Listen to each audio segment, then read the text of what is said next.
अगर आप जानना चाहते हैं कि अमीर लोग पैसे के बारे में अलग कैसे सोचते हैं तो इस वीडियो को अंत तक ज़रूर देखिए। नमस्कार दोस्तों, आज हम बात करेंगे एक ऐसी किताब की सीख के बारे में जिसने लाखों लोगों की पैसे को लेके सोच बदल दी। इस कहानी की शुरुआत होती है लेखक से। एक दिन लेखक स्कूल से घर आए और उन्हें अपने पिताजी से पूछा कि अमीर कैसे बना जाता है। तो लेखक के पिता ने कहा कि इस सवाल का जवाब उन्हें अपने दोस्त यानी माइक के पिता से पूछना चाहिए। माइक के पिता ज़्यादा पढ़े लिखे नहीं थे, उन्होंने सिर्फ 8वीं तक पढ़ाई की थी, लेकिन फिर भी वे बहुत अमीर थे। इस वजह से लेखक उन्हें रिच डैड कहकर बुलाते थे। एसिड और लायबिलिटीज़ ये क्या होती है? रिच डैड ने बताया कि पैसे के बारे में सबसे महत्वपूर्ण चीज़ सिखाई। एसिड्स क्या होते हैं? एसिड्स वो चीज़ें होती है जो हमारी जेब में पैसे डालती है। उदाहरण के लिए कह सकते हैं हम कोई ऐसा घर जिससे हमें किराया मिलता हो, या कोई ऐसा बिजनेस जो निवेश या इन्वेस्टमेंट हो अपनी, जिसमें हम इन्वेस्ट करें। और लायबिलिटीज़ क्या होती है? लायबिलिटीज़ वो चीज़ें होती है जो हमारी जेब से पैसे निकालती है। उदाहरण के लिए हम बोल सकते हैं कार हम कार हम खरीदते हैं तो उसके कुछ सालों बाद उसकी कीमत कम हो जाती है।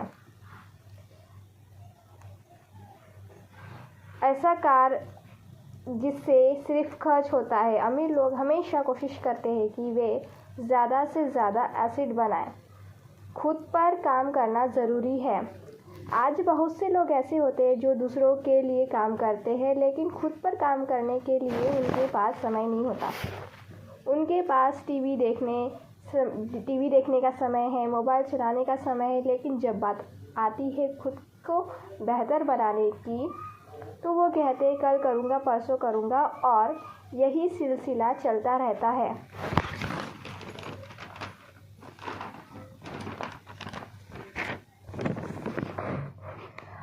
अमीर लोग सीखने के लिए काम करते हैं। अमीर लोग सिर्फ पैसे के लिए काम नहीं करते, वे सीखने के लिए काम करते हैं।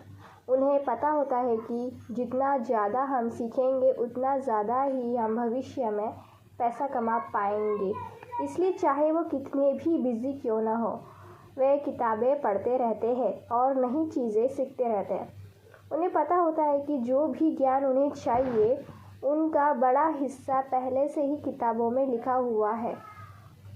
और गरीब लोग इसके विपरीत होते हैं। वह अपने समय को दूसरी चीज़ों में देंगे, पर खुद को बेहतर बनाने के लिए वह ज़्यादा काम नहीं करते।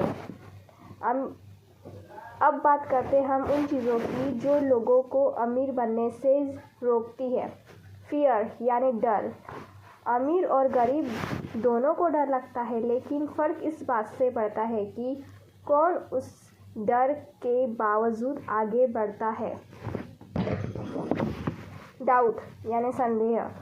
बहुत से लोग निवेश करने से डरते हैं क्योंकि उन्हें लगता है कि उनके पैसे डूब सकते हैं। इस डर की वजह से वे बहुत सारी अपॉर्चुनिटीज़ खो देते हैं।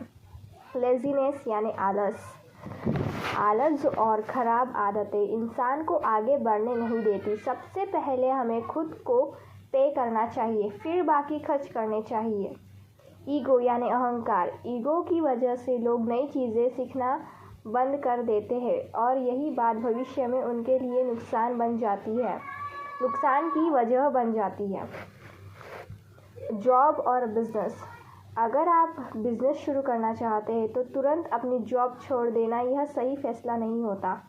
सबसे पहले हमें अपने छोटे से बिज़नेस शुरू करके जब बिज़नेस से अच्छी इनकम आने लगे तब आप बिज़नेस छोड़ सकते हैं। यानी हम कह सकते हैं जब हम जॉब कर रहे हैं उसके बीच में हम छोटा सा बिज़नेस स्टार्ट कर सकते हैं। जब तक हमें बिज़नेस से अच्छा मुनाफा नहीं आने लग जाता तब तक हमें जॉब नहीं छोड़नी चाहिए। हम मोटिवेशन सुनकर बिज़नेस के चक्कर में हम अपनी जॉब छोड़ देते। जब बिज़नेस नहीं हो पाता तो जो लेवल पे हम पहले थे वहाँ से गिर के और नीचे आ जाते हैं। इसलिए पहले हमें जब हमारा बिज़नेस जॉब से ज़्यादा पैसे ना कमाए तब तक हमें अपनी जॉब को कंटिन्यू रखना चाहिए। Multiple income sources. अमीर लोग सिर्फ एक इनकम सोर्स पर निर्भर नहीं रहते, वे हमेशा नई अलग अलग तरीक़ों से पैसे कमाने के बारे में सोचते हैं। लोगों की ज़रूरत समझना अमीर बनने का सबसे बड़ा तरीका है। लोगों की ज़रूरत समझना, जैसे कि जेफ बेजोस और इलॉन मस्क ने समझा। इन लोगों ने लोगों की ज़रूरत को समझा और ऐसी चीज़ों बनाई जो दुनिया के काम आई और उनकी इनकम की वजह बनी। आइडियाज़ और कवरेज। हर इंसान के दिमाग में आइडियाज़ आते हैं, लेकिन कई लोग डर की वजह से अपने आइडिया दुनिया के सामने नहीं ला पाते। अमीर बनने के लिए सिर्फ आइडिया होना काफ़ी नहीं होता, ज़रूरी है कि अपने आइडिया को हमें बेचना भी आना चाहिए। इसका मतलब ये है कि आपको अपने टैलेंट और स्किल की मार्केटिंग करना सीखना है। मार्केटिंग करनी चाहिए, अपनी आइडियाज़ को बेचना आना चाहिए। अपने आइडियाज़ को हमें वर्क में लाना चाहिए।